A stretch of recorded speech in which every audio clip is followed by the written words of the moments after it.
It is 4:45. I will call the Public Works meeting to order. Sorry. It's 4:45. I will call the Public Works meeting to order. We'll start with the roll call. Alderperson Menzer. Here. Alderperson Boris. Here. Alderperson Heidemann. Here. Alderperson Kelly. Here. And Alderperson Decker is here. We will start off with the Pledge of Allegiance. I pledge allegiance to the flag of the United States of America and to the republic for which it stands, one nation, under God, indivisible, with liberty and justice for all.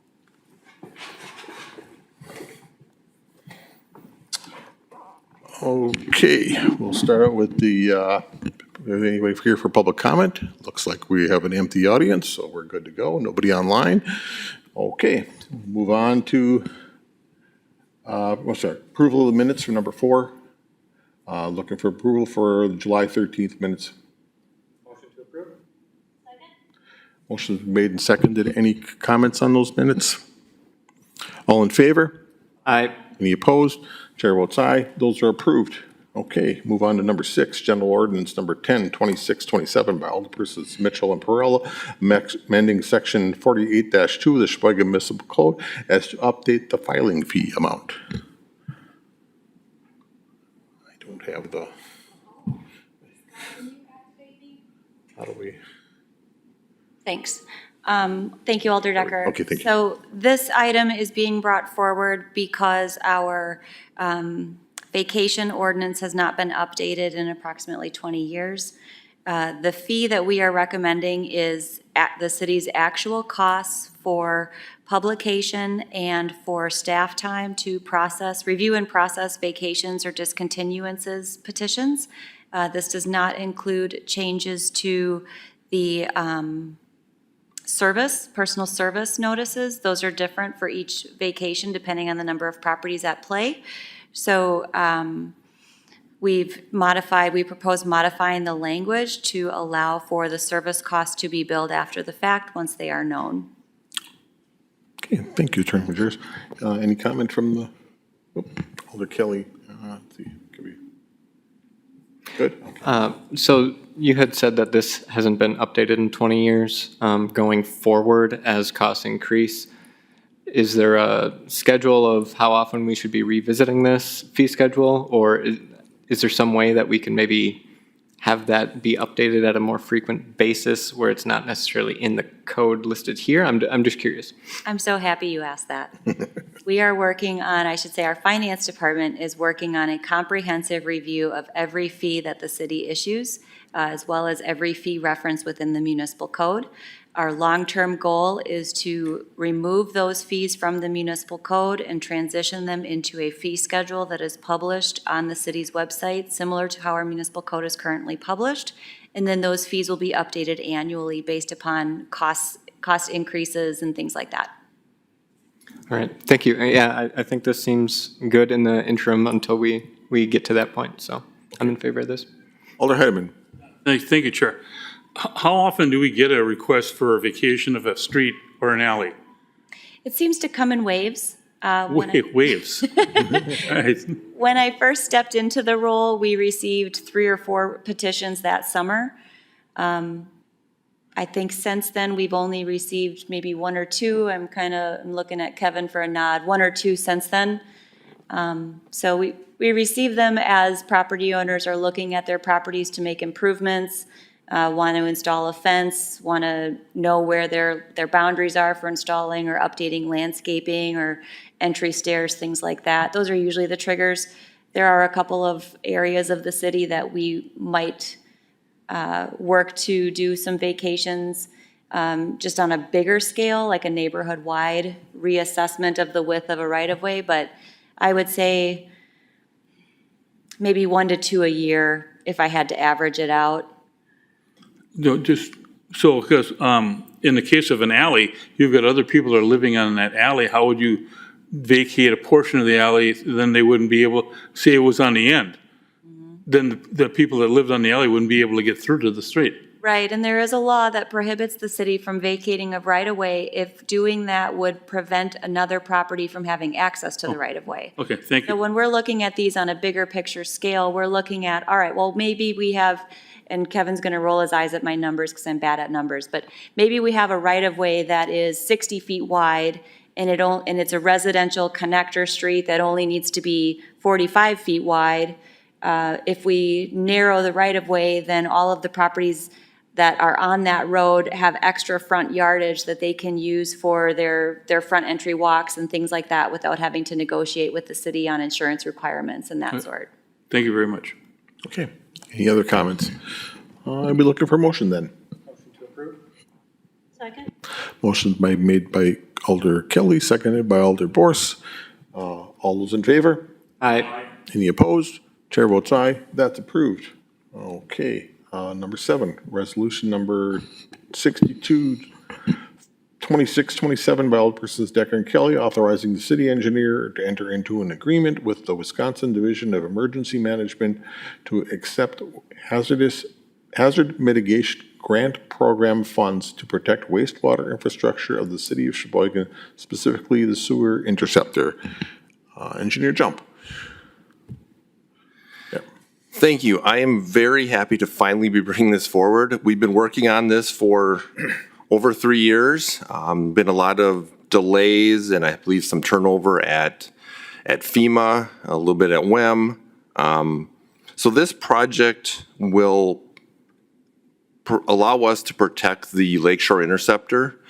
The pipe was constructed in about 1930s. It's in very good shape, but it's susceptible to wave action because it's under the lake in several places. So this, especially say from High Avenue South, we're going to add the revetment that will protect the shoreline, protect the pipe, and in several other places we'll remove manholes. Everything that is susceptible to failure that would lead to Jordan having problems at the wastewater plant. Okay, thank you, Kevin. Yes, I'm very happy that this is coming forward. I think this is, really important for us to be good stewards of the lake itself, and this helps, with the protection of the lake. This helps take care of our sewer line, which is critical to the citizens in that area. That's a critical sewer line, and so I'm very, very happy that we're doing this. Alder Kelly. If you could you go over the impacts? It looks like there's a lot of work on our shoreline, just impacts to the beach, if any, sort of along, I'm trying to think of the street names. I'm pretty sure it was Broadway and Clara, was it? I just want to make sure that we're not like modifying our beach access or marring it in a way that people aren't able to enjoy our beach. So the work that's happening at Broadway and Clara is improvements to the storm sewer outflow into the lake, or outfalls into the lake.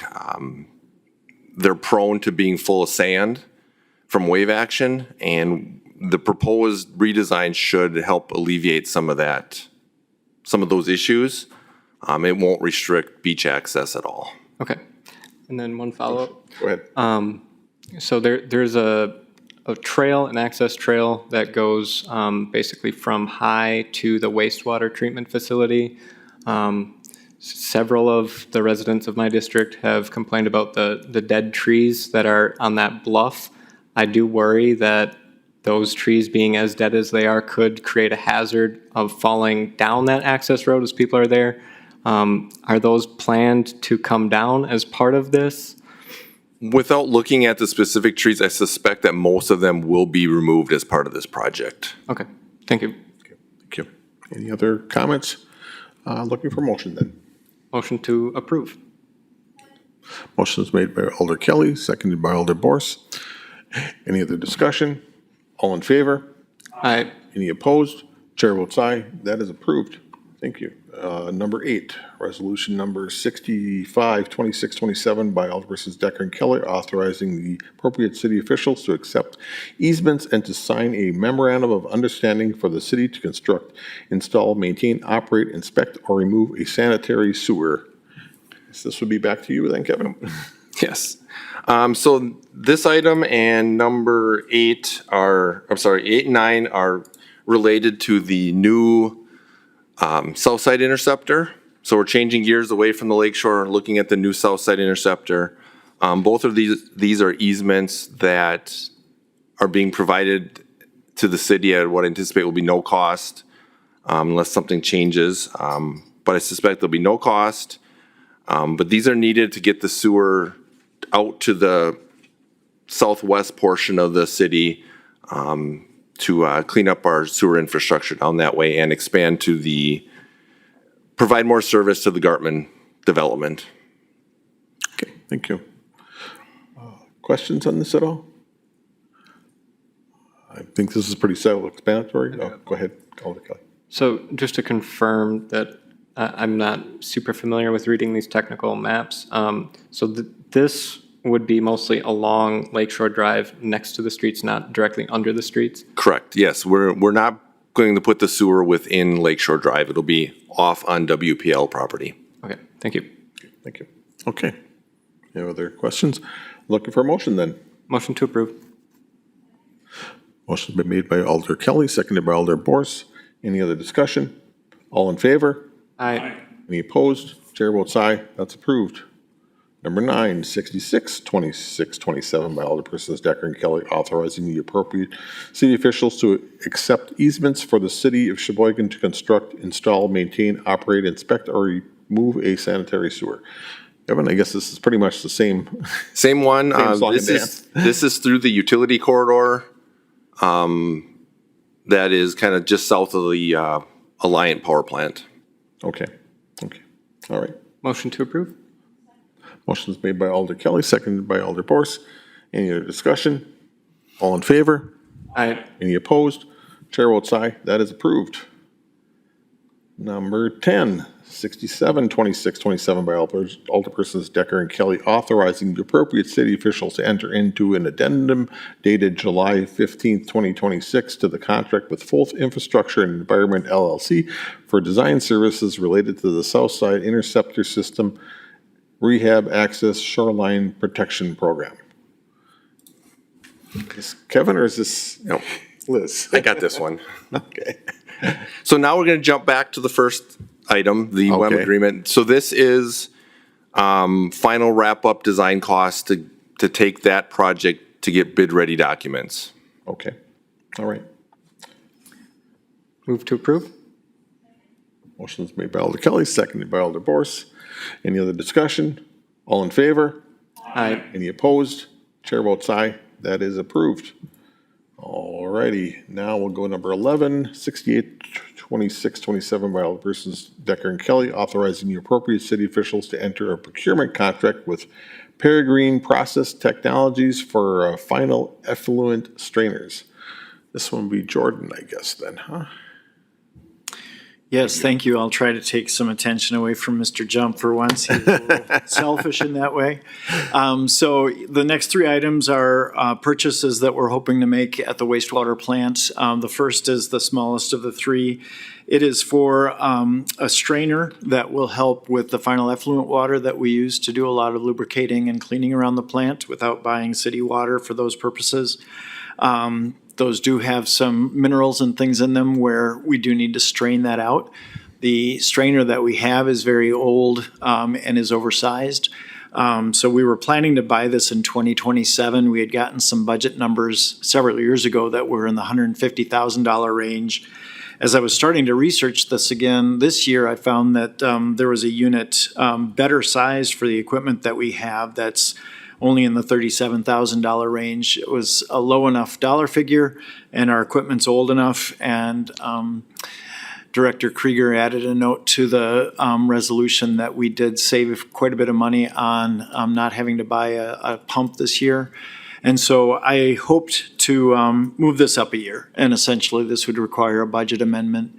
And so assuming that you approve it tonight and the city council approves it next week, we would be able to move forward with this purchase this year instead of next, and overall quite a bit less expensive than we had feared. Okay. Thank you, Jordan. I appreciate that. I'm glad to see that we're doing the cost savings that you've brought forward on it, the research that you've done on it. I very much appreciate that. Alder Kelly? Just my own curiosity, what is the expected useful life of this strainer? I think that it should last 25 to 30 years is what we would hope to see from this. Newer styles have a better job of back flushing and getting those minerals out of there and away from the strainer, so probably be even longer than that. A lot of newer equipment isn't built as robustly as what might have been built 50 years ago, so again, that 25 to 30 years is, I think, what we would hope to get out of that. Okay, thank you. Any other questions? All right. All right, move to approve? Motion is made by Alder Kelly, seconded by Alder Menzer. Any other discussion? All in favor? Aye. Any opposed? Chair votes aye. That is approved. Okay. Let's see then. Number 12, 692627 by Alderpersons Decker and Kelly, confirming the selection of a Trojan UV Sigma system to meet the Sheboygan Regional Wastewater Treatment Plant's disinfection needs. I believe this also goes to Superintendent Skiff. To me again, yes, thank you. So this is a large project that we're hoping to see come to fruition within the next 2 years. Some of you that have been on the council for a while may remember that Strand Associates did a study for us about a year and a half ago where they looked at our disinfection needs. And basically, this is what disinfects the wastewater right before it enters Lake Michigan. Currently, we use bleach and bisulfite to disinfect the water. We really did notice about 5 years ago with a lot of fluctuation in costs for those chemicals. And so we started looking at UV disinfection instead, basically running that water over UV lamps to disinfect the water. Quite a bit more stable costs. It is a significant capital project to convert from our chemicals to the UV disinfection, but Strand's study showed that the 20-year present worth analysis was about the same. And so there are several monetary advantages to moving to this, as well as a lot of intangible advantages like safety and not exposing people to chemicals and things like that. So we're excited about the project. Strand continues to design this installation project for us. And so they reached out to the two main manufacturers of UV disinfection systems in the States, Trojan and Wedeco. Both provided quotes that were pretty comparable in cost, but Trojan's system is quite a bit more robust. If you look at how much actual UV disinfection takes place, Trojan's system was quite a bit better, again, for comparable costs. So there are quite a few things that we need to still work through with this design. As my memo talks about, whether we use clean water funds, which would require Buy America, Build America, which adds cost, adds time. So that's a discussion that Director Krieger and us and others will continue to have. But the Trojan system was clearly better than the Wedeco one. And so this is a complex enough project where if Strand knows which equipment we're going to be installing, they can continue with design. But to design a project with both systems in mind would not work very well. The systems are just too different. And so what I'm asking for is essentially not really asking for anything financial at this point. It's basically just allowing us to let Strand know, continue with your design with this Trojan system in mind. And that way they can fine tune their cost estimate. They can continue working on their design. Without this step, I think they would have to keep their design very boilerplate and then make a lot of adjustments later when an actual system was chosen. So this will really help us move this project along. So happy to answer any questions that leaves. Thank you, Jordan. I guess my one question, so this is much more environmentally friendly. We're not pumping chemicals out into the lake. We're not putting bleach out into the lake like that. I mean, I know that's, we don't want to be putting bacteria and things like into the lake, but we also don't want to be adding chemicals to the lake. So this is a step, I believe, in the right direction on this, and I think that I appreciate this. What's the anticipated build out time for this? When do we think we're going to be putting something like this into the plant? I think that we will see most of the construction actually take place in 2028. I'm hoping that if we pursue Clean Water Fund, it would be for FY28. And I think that we are hoping to bid this out maybe about a year from now. but then the construction, there's going to be a long lead time for the equipment to be built. And then obviously, installation and construction. So I think it'll probably be a 2027 purchase with 2028 installation. Okay, thank you, Jordan. Any other questions from staff? Okay. Move to approve? Motion's made by Alder Kelly, second by Alder Menzer. Any other discussion? All in favor? Aye. Any opposed? Chair votes aye. That's approved. Number 13, resolution number 70, 2627 by Alderpersons Decker and Kelly, authorizing the appropriate city official to enter into contract with APG Neuros to purchase an aeration blower. Jordan, back to you. My last one, I think. So, many of you may remember, or those of you that were on the council may remember that a couple of years ago, we bought 2 APG Neuros blowers, kind of in an emergency situation. One of our blowers had actually started on fire, unfortunately, and needed to be replaced under an emergency situation. The DNR is pretty specific about the amount of aeration that they want us to be able to provide. And especially with that fire a couple of years ago, we weren't able to provide that. And so the installation of those 2 new blowers went relatively, they're working well. I won't get into the details of how long it took to get them installed, but we're in much better shape than we were a few years ago. However, we still have one old blower. This blower is about 20 years old. It's at the end of its expected life. When we do run it, it's pretty inefficient compared to newer technologies. So it's been in our capital plan for a while to replace that 4th and final blower. What we would like to do is to purchase a smaller blower that will handle the demand of the oxygen needed more efficiently than the blowers that we have right now. Donahue and Associates is the company helping us with the design of this project.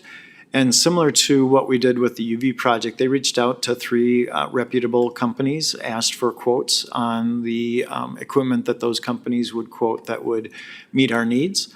APG Neuros was again the lowest cost provided, not just upfront costs, but the 20-year kind of present value. They also met our specifications really, really well and had a significantly shorter lead time than other companies. So that combined with the fact that we've had good luck with the 2 Neuroses that we just installed make this a pretty clear advantage in my mind. Donahue sent me a memo basically advocating that we pursue the APG Neuros purchase. Unlike with the UV one, this is in our budget for this year, and so we would actually like to procure this now, not just select it. Not only does this allow Donahue to continue their design specifically with this unit in mind, but it also allows their design time and the manufacturing time to coincide. So we're hoping that you'll authorize us to pursue this or to purchase this now. Neuros can start construction or manufacturing this unit, and then when Donahue's design is ready for installation, then basically we'll have the blower already in hand. So, and again, so instead of just a pre-selection, this is actually a pre-procurement of when we're ready to do installation. Sorry, that got to be a little long-winded, but happy to answer any questions. All right. Well, thank you, Jordan. I appreciate your time and research and the effort you guys have put into doing this. I think this is, admirable, and I think that this is actually part of the capital budget anyways, correct? Correct. So this was is, in the capital plan. Thank you.